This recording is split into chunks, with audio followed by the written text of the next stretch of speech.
Hello everyone, and we continue our Oklahoma accent challenge. This is the Grapes of Wrath, page 92 of the original book.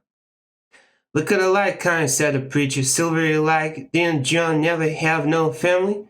Oh, yes, it did, and they'll show you the kind of fella he is, set in his ways. Pa tells about Uncle John. He had a young wife, married 4 months. She was in a family way, too. And one night she gets a pain in her stomach, and she says, you better go for a doctor. Oh, John, he's staying there, and he says, you just got a stomachache. You had too much. Take a dose of painkiller. You crowd up your stomach, and you get a stomachache, he says.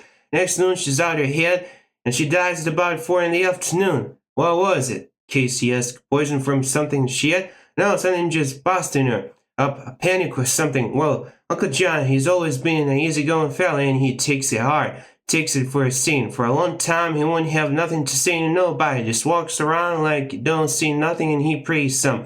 Took him 2 years to come out of it, and then he ain't the same. Started a while, made a damn nuisance of himself.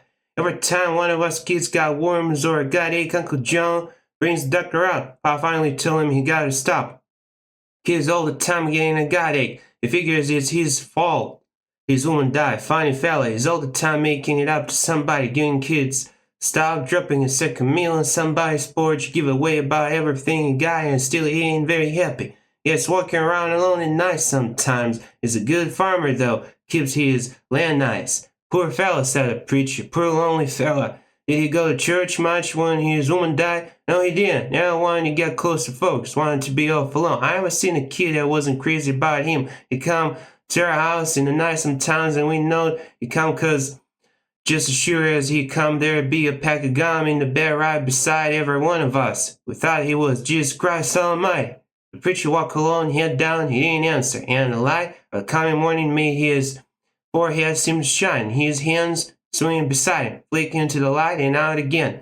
Tom was silent too, as though he had said too intimate a thing and was ashamed. He quickened his pace, and the preacher kept step. They could see a little into great distance ahead now. A snake wriggled slowly from the con, rose in the road. Tom stopped short of it and peered.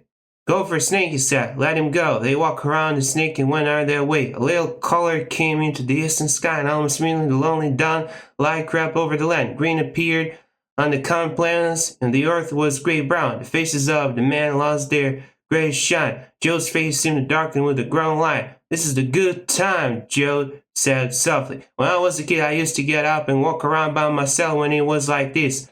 What's that ahead? Now that's it for today, folks. Thank you so much for watching, and see you next time. Have a wonderful day.